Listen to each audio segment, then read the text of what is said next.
Son-in-law author Lee Moo-young 1. Did you not notice that? It was typical of his wife to blurt out remarks out of nowhere. Perplexed by her sudden comment, he turned around to find his wife, wearing an old straw hat with a mosquito net flipped over her shoulders, frantically searching for the queen bee. As if responding to an unspoken question, she lightly lifted the corners of the wooden beehive box with her thumb and index finger, revealing her adeptness.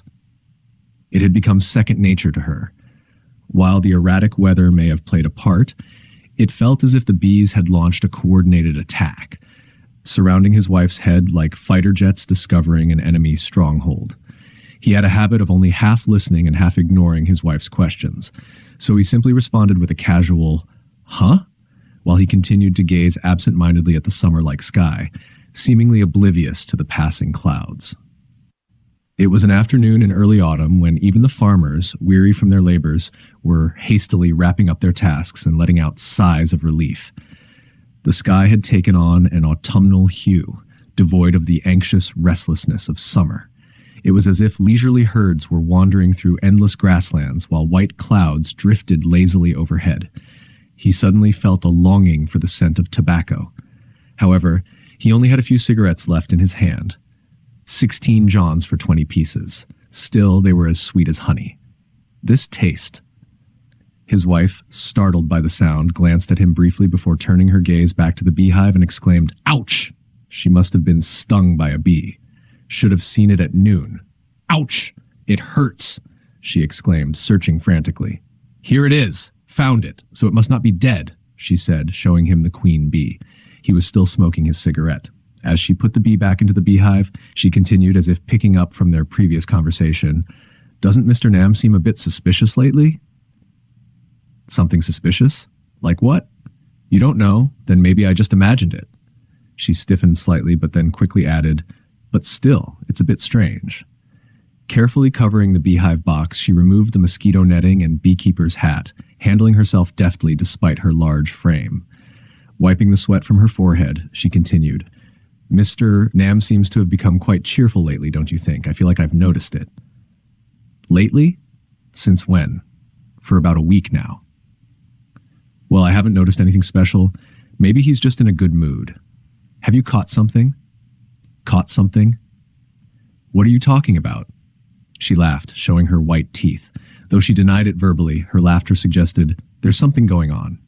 He recalled a similar conversation with his wife a few days ago and searched his memory for any recent odd behavior from Mr. Nam, but found nothing suspicious.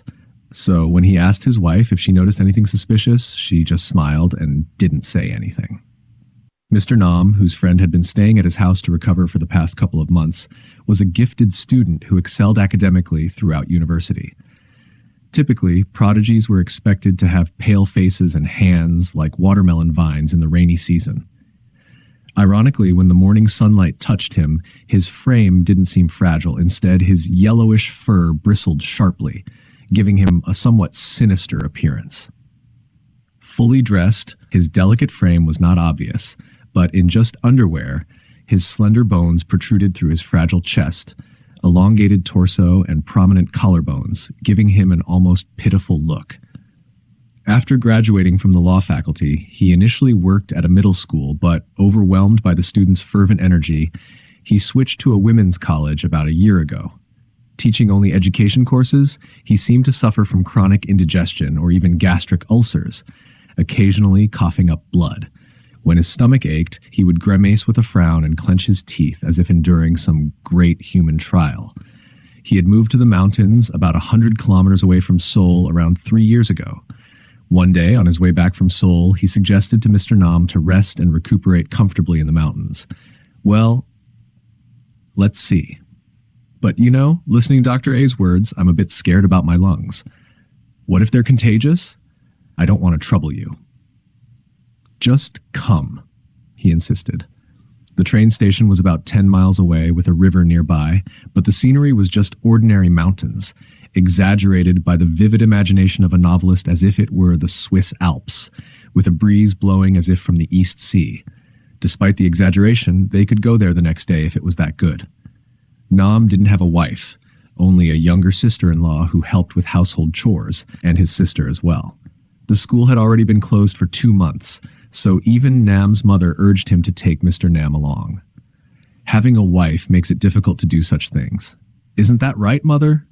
Nam joked, as if staying single for over 30 years had been in preparation for this day of recuperation, following him the next day. Over the course of a week, Nam's health significantly improved. He, who had hardly eaten anything before, managed to have a meal each day, and his fever subsided a bit. Even though they were just ordinary mountains and forests, they seemed to captivate him as he enjoyed leisurely walks after breakfast. Now, I really like this rural area. I feel like I could build a house here and settle down. Please do. We won't be bored, and your mother would like it too. My mother? No, she wouldn't. She's too aristocratic.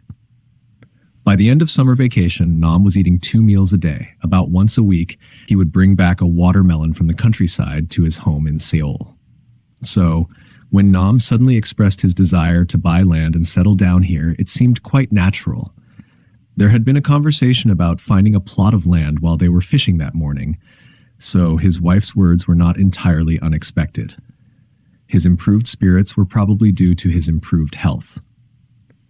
After frying the fish caught by Nam for dinner that evening, they placed a wooden chair made from tree stumps in front of the Cosmos field in the yard, and Nam brought up the topic of finding a plot of land again.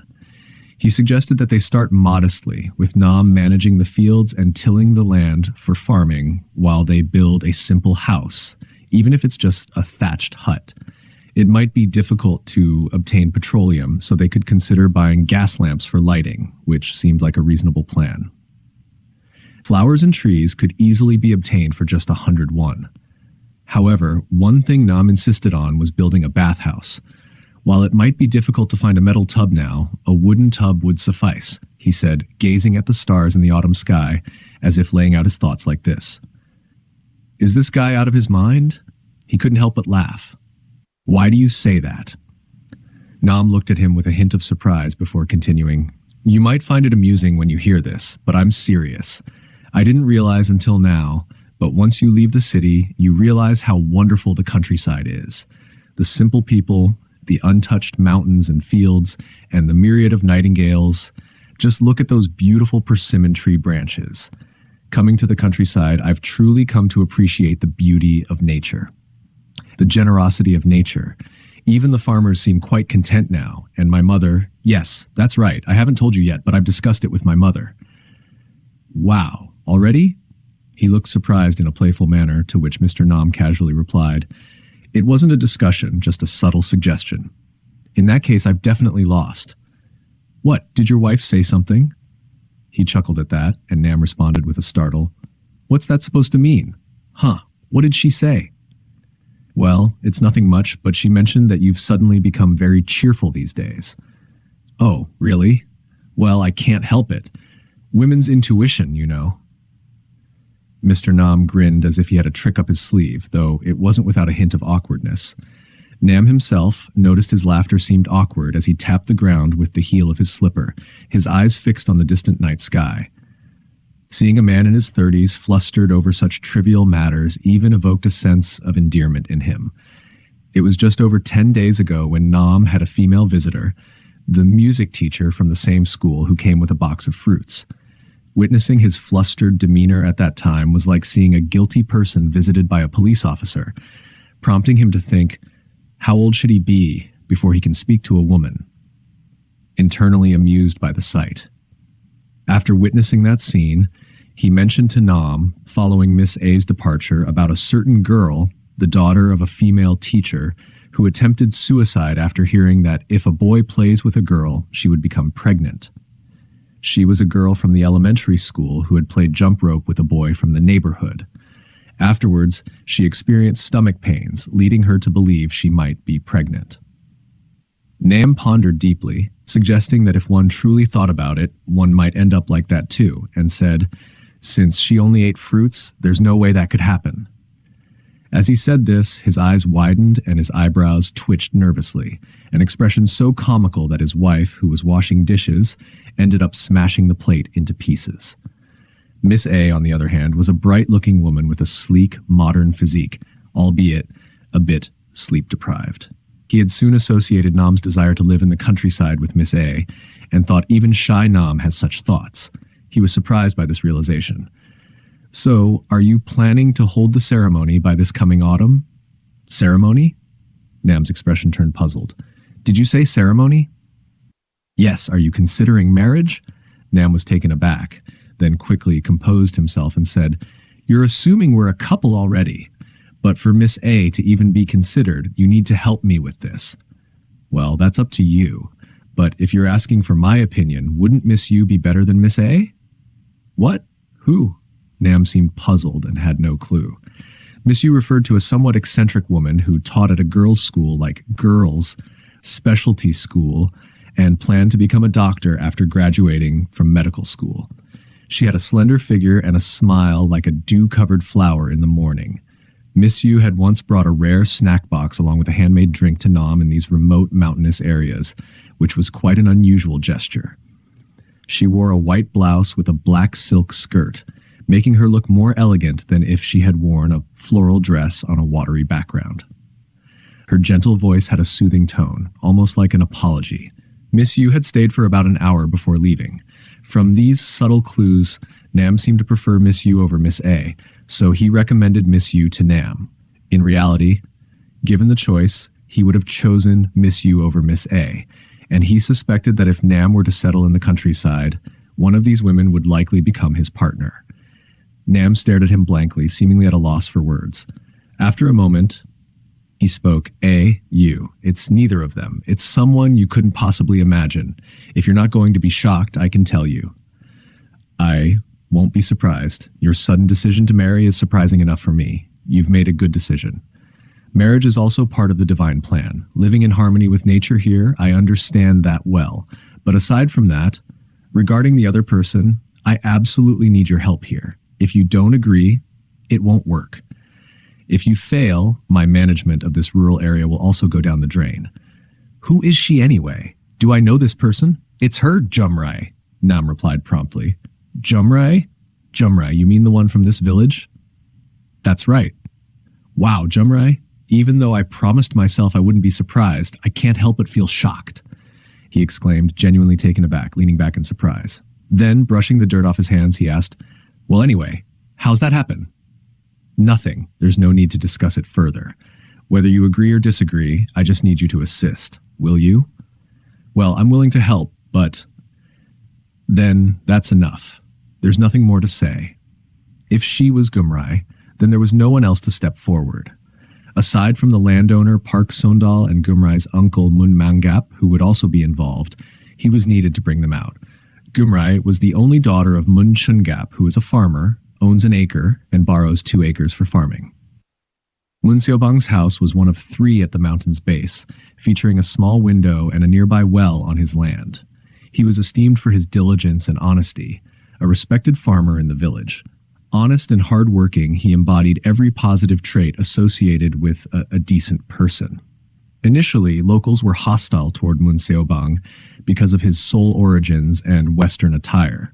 They overcharged him, taking advantage of his newcomer status. Despite this adversity, Mun Xiaobang managed to thrive. Do you really think squeezing a few more pennies out of someone will make you rich? People should treat each other with kindness. Despite facing animosity, Mun Xiaobang was never accused of flattery or insincerity. However, Mun didn't always indulge him. Perhaps relieved to escape urban life for rural living, he sometimes attempted to slack off, skipping meals and sleeping in, which concerned Mun. You might think you're the boss in your own house, but we have to consider our children. They might pick up bad habits from you. Sometimes they say that you haven't even gotten up yet, so why should we get up early and do this? That's how it is. Mun offered such advice, but on one occasion he even dragged Nam out and sternly admonished him. If you're going to cultivate such habits in this village, then leave this village right now. He scolded him in such a manner. Thus, he was very cautious, but because he often stayed up late writing novels, his wife also naturally stayed up late and overslept. When that happened, Mun would come into the yard like a father-in-law to scold him and wake him up. I'm going to sleep. Tomorrow I'll be scolded by the father-in-law again. Even when he was only slightly late, his wife would often leave in a huff. This man's daughter is none other than Gumrai. When Jimrai was born, Mun supposedly had no land to sow. After the harvest, he was already concerned about food shortages. At the time, the sharecropping terms were particularly harsh. Typically, after threshing, the landlord would take more than his share, leaving little for them. They had to borrow money for fertilizer and pesticides, leaving them in a precarious situation. Despite being their only daughter, Gumrai worked tirelessly from a young age. From the age of 8, she toiled, sometimes fainting while holding a mortar because of their meager diet. From the age of 10, she was always busy, carrying her younger siblings on her back, working in the kitchen and serving as the eldest daughter. She never had a break. She's stunted by work. That's what everyone said. Indeed, the workload was excessively heavy for young Gumrai, whose bones weren't developing properly. Nevertheless, Mun consistently demanded that she work harder. "Hey you, Jumrai! Why are you dawdling so much? Can't you hurry up?" Like a thunderstorm striking at the slightest provocation, Mun often released his anger. With his impulsive temperament, trying to reason with him was useless. Sometimes he hit her on the head, but despite tears streaming down her face, Jumrai remained silent and focused on her work. However, there was one occasion when he said, "Jumrai, father was wrong. I shouldn't have hit a child like you. These damned hands of mine." He also expressed his regret. Mr. Mun seemed genuinely upset, even shedding tears. Jumrai, who turned 18 this year, not only excelled in farm work, but also possessed excellent crafting skills. She could intricately weave baskets, straw mats, and even make and dye shoes with her own hands. There's nothing I can fault Jumrai. She's been raised well, so there's nothing more to say. Even if she marries into a large farming family, she'll still shine. Mr. Mun started praising his daughter like this from this year onwards. Now that she was of age, it was time to find her a suitable husband. From the age of 14, potential suitors for Gumrai came to their house in droves, but Mr. Mun summarily dismissed them all. Some were mere tenant farmers, while others owned their own land or managed estates. Once, Mr. Mun even rejected the second son of a wealthy landowner who came forward, prompting everyone to remark that Mr. Mun was determined to choose a son-in-law who is a wage earner, not a farmer. One day, an old friend from Mr. Mun's days as a farmhand, Kwan Samsung, came and asked to be considered as a son-in-law.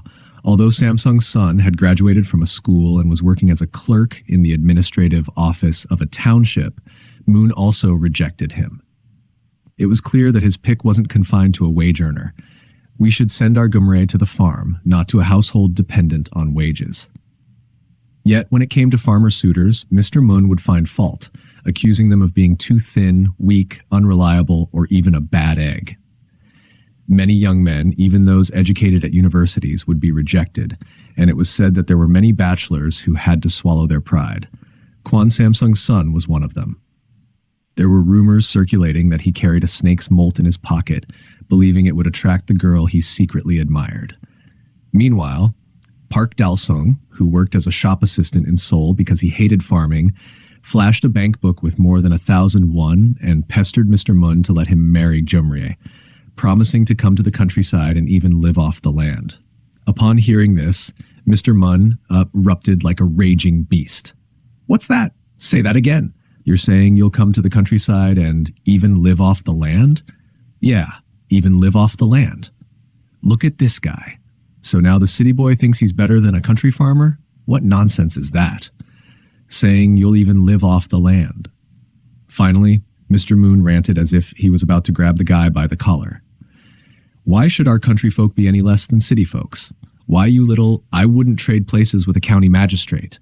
County magistrate bowing down to our country folk. What's that? Saying you'll even live off the land." After this incident, the villagers began to comment, "Poor Gumrai.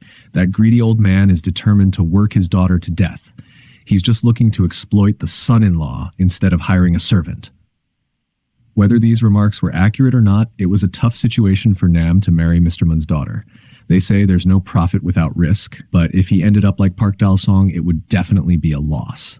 He imagined Mr. Mun's demeanor as he listened to Nam's story.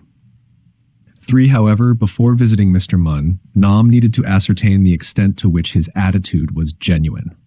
Nam was a product of the urban area, born amidst rocks and raised on cement. He was also susceptible to dizziness from the scent of freshly cut grass. He was the kind of person who, instead of going fishing, could spend the whole day wandering around Mount Obong after being lured by the call of a cuckoo.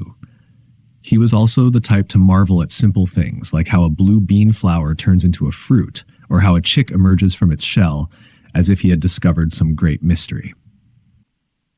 It might seem natural for this city dweller to be drawn to the modest Jumri, akin to a lotus among weeds, yet Nam was anything but a typical urbanite. "My friend, that was a good one, really funny. Just do it for me. I only feel uncomfortable when you keep nitpicking like this." Nam said this. However, he tried to make excuses and angered Nam when he complained about the short duration. It was none other than a novelist who complained about the short duration. If that's the case, shouldn't there be no romance between Romeo and Juliet? So your novel is nothing but bland. If you're going to complain about the duration of my devotion, you might as well throw away the novel altogether. Nam retorted vehemently like this. So this time, he tried to make others give up by talking about the different emotions experienced by modern people and the farmers who have been steadily plowing the land for 50 years, despite experiencing various hardships. He also said that if Nam doesn't understand Mr. Moon's feeling, who doesn't envy even when starving, Nam doesn't deserve the right to get gumrai or the right to live in this countryside. However, Nam was irritated by his words, as there had never been such an example since they became friends. "Are you intentionally trying to insult me? You may use all sorts of unpleasant terms like sentimental or curious, but that is nothing short of insulting me. Don't make me out to be more frivolous than I am." In truth, he deeply trusted Nam.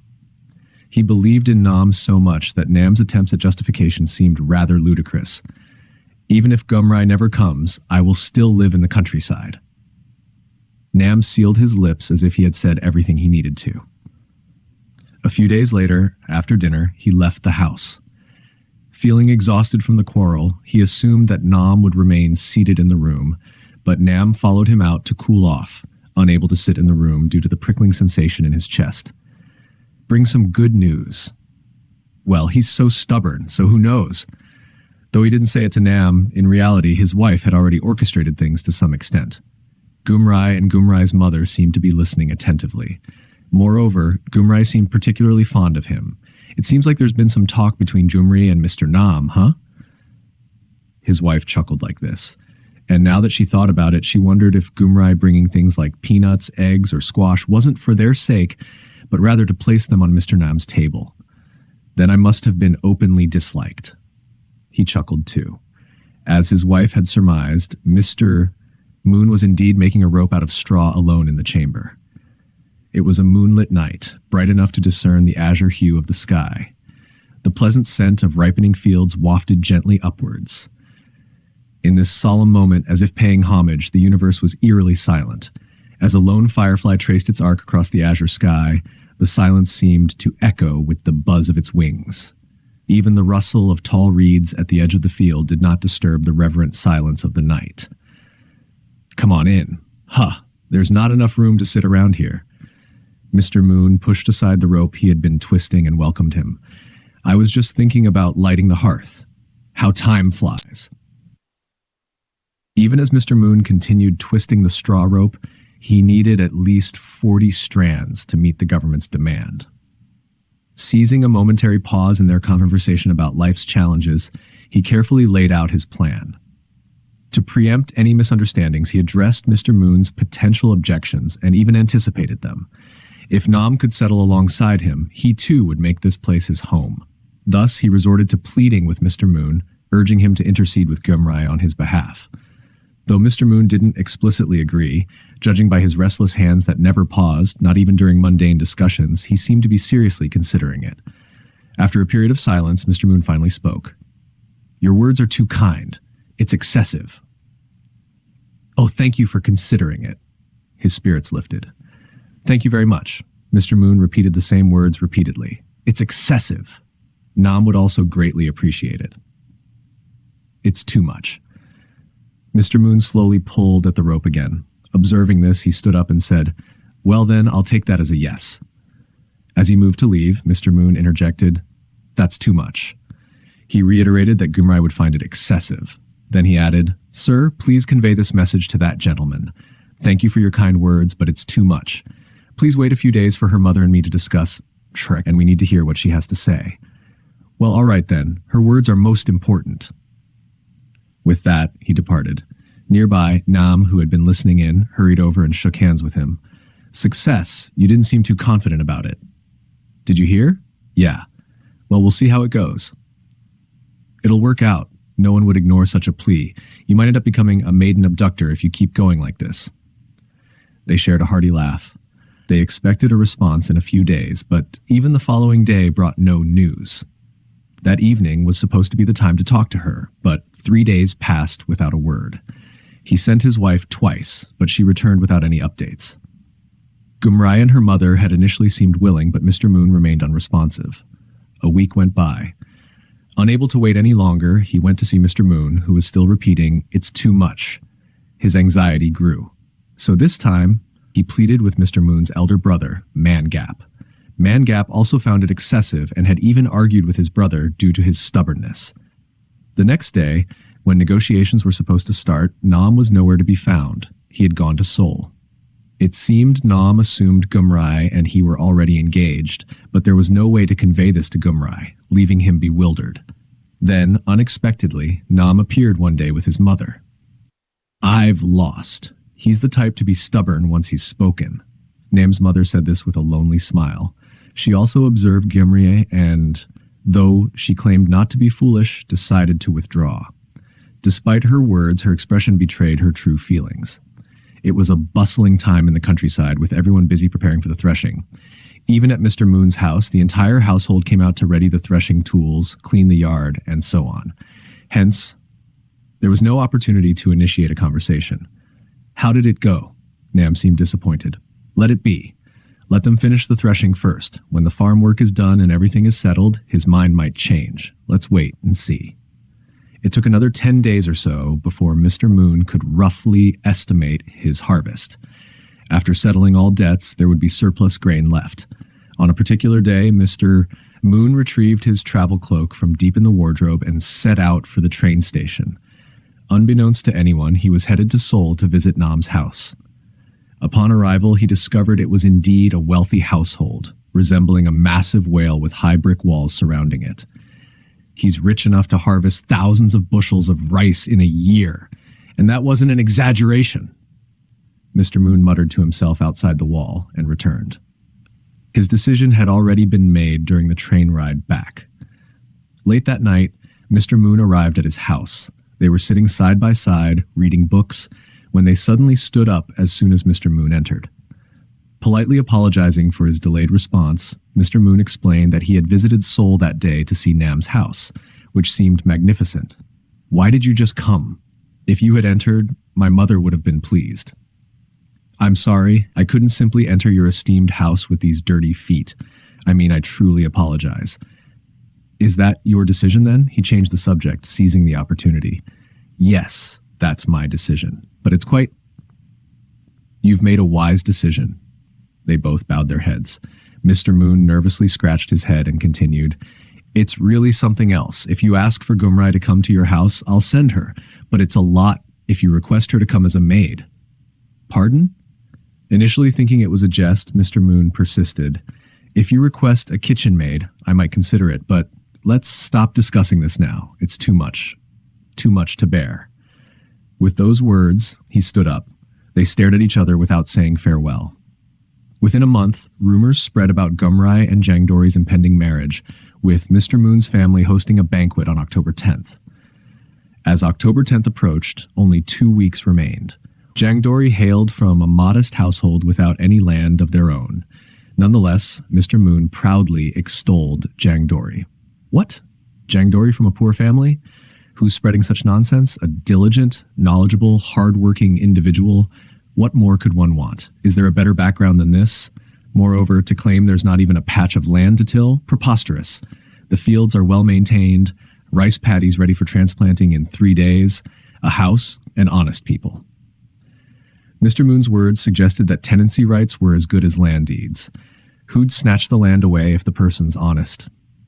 That's what I mean. Even if someone had thousands of coins, lacking honesty could turn them destitute immediately. An honest heart is a treasure no thief can pilfer. Who'd trade such a treasure for money? He exclaimed thus. Yet Mr. Moon's boast about Zhang Dori wasn't singular. Villagers with minds of their own echoed similar sentiments. Mr. Moon chose well for his son-in-law. The man's worthy of such a son-in-law. Had he given her to that soul fellow, he'd likely have been swindled. Published in 1949.